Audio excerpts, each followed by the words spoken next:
It's not like a medical professional or No, some right. official is telling us this. Yeah, that would be silly, right? That would be silly if some professional was telling us that the very definition of COVID deaths. Maybe we have somebody like that telling It us. reported the death of a teenager in Cook County. Are you familiar with this case? If so, is this the state's first teenage death? And can you tell us if the teenager in question had underlying conditions? Okay, we're going to get a definition now of I how love this guy. you can determine whether or not someone died Oh.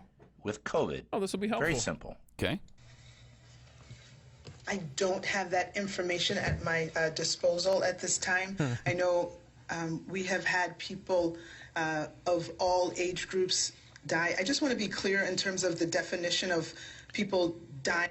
Okay, here comes the definition of death by COVID. Sure. Of COVID. So the case definition is very simplistic. It means at the time of death, it was a COVID positive diagnosis.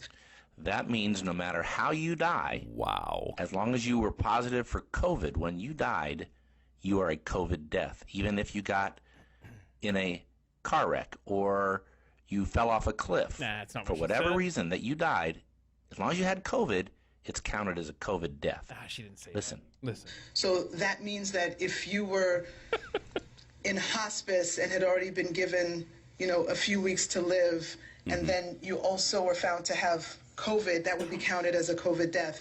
Oh my There it gosh. was. Oh, okay. Okay. So She's even going to make it more simple for us. what? Means that if technically, even if you died of a clear alternate cause, but you had COVID at the same time, it's still listed as a COVID death. So So technically, even if you died of an alternate cause, Right. if you had COVID when you died, Okay. it's called a COVID death. You wonder why the numbers are messed up. Wonder no more. That's something. So you could be asymptomatic, Right. but you do have COVID, but you don't have even the sniffles. And then you're walking down the street and get hit by a dump truck. That was a COVID-19 death. What if you got it, you recovered, as most people do, and 6 years later, the antibodies are still in you, and you get hit by a Mack truck. They COVID-19. test your blood. Wait, so we're still having COVID-19 deaths here in the year 2038. Why is that? There's only one explanation, and that's because they want to continue to control us through this pandemic. And they're doing a pretty good job of it.